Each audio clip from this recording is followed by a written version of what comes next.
नमस्कार मित्रांनो, हे बघा तर आज रविवार आहे आणि आज आपण आपली गाडी धुवायला आलेलो आहे. इथे गाडीचं आता क्लिनिंग वगैरे चालू आहे, वॉशिंग चालू आहे. आता हे बघा इथे कसं आहे माहिती आहे का, हा जो रोड आहे ना, हे बघा या रोडला ना इथे समोर असा एक रस्ता जातो जिथून बरीच वर्दळ चालू आहे, सारखी गाड्यांची वर्दळ चालू आहे, माणसांची वर्दळ चालू आहे. तर आता इथे या ज्या आजी दिसतात ना तुम्हाला, या बघा या आजी बिचाऱ्या बऱ्याच वेळापासून ना त्यांच्याकडचे हात रुमाल आहेत आणि बऱ्याच अशा वस्तू आहेत ज्या रोजच्या आपल्या दैनंदिन जीवनात आपल्याला उपयोगी पडत असतात. अशा वस्तू तिथे विकतात आहेत. आता आम्ही बऱ्याच वेळ झाला बघतोय, कोणी त्यांच्याकडून साधा एक रुमालसुद्धा घेत नाही आहे किंवा काही वस्तू. आता त्या कंटाळत त्या बिचाऱ्यामध्ये त्या खुर्चीवरती जाऊन बसतात. पण जरा थोडंसं वाईट वाटलं. आपल्या मराठी माणूस आहेत, त्या वयस्कर आहेत. मुळात ह्या एवढ्या वयामध्ये त्यांना काही कामधंदा करायला लावणं खरंच जरा थोडंसं वाईट वाटतं. ठीक आहे, पण काय त्यांची घरची परिस्थिती आपल्याला ठाऊक नाही.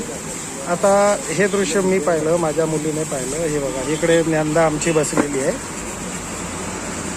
आता आमच्या ज्ञानदाचं म्हणणं आहे की बाबा आपण त्या आजीकडून काहीतरी घेऊ, मला हात रुमाल वगैरे घ्याल का. तिचे रुमाल तिच्याकडे आहेत म्हणा तसे, पण आता तिला तरी काय माहिती काय काय मिळतं. तर मी तिला सांगितलं होतं त्या आजी रुमाल विकतात, तर ती म्हणते की बाबा आपण रुमाल घेऊया.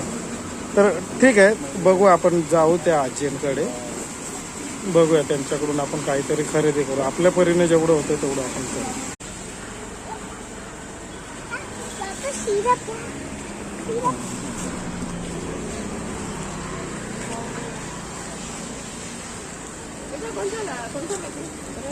द्या कोणतंही द्या तुमच्या आवडीचं जे असेल ते द्या.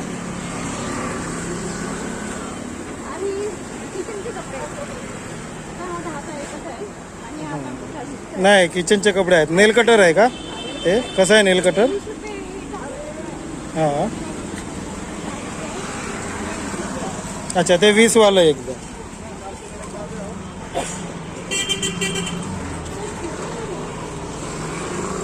ठीक आहे, घे बाळा घे.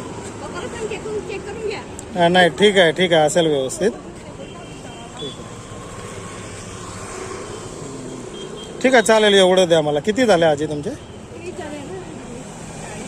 हां ठीक आहे. तर बघा मित्रांनो, या आपल्या आजी आहेत, त्या लोकग्राम कल्याण ईस्टला ना गेट आहे, तिथे ह्या बिचाऱ्या बसल्या. आम्ही बऱ्याच वेळापासून बघतोय उन्हामध्ये त्या बिचाऱ्या चाललाय त्यांचं. कोणी घेईल एखादी वस्तू, त्यांची काय अडचण असेल. पण रिक्वेस्ट आहे तुम्हाला, जमल्यास इकडे कोणी राहणाऱ्या लोकांनी थोडंफार या, त्यांच्याकडून खरेदी करा. हां ठीक आहे, चला मित्रांनो बाय. बघा आपली गाडीसुद्धा तोपर्यंत धुवून झालेली आहे. त्यांनी एक छानसा आशीर्वाद दिलेला आहे आपल्याला. ठीक आहे, चला.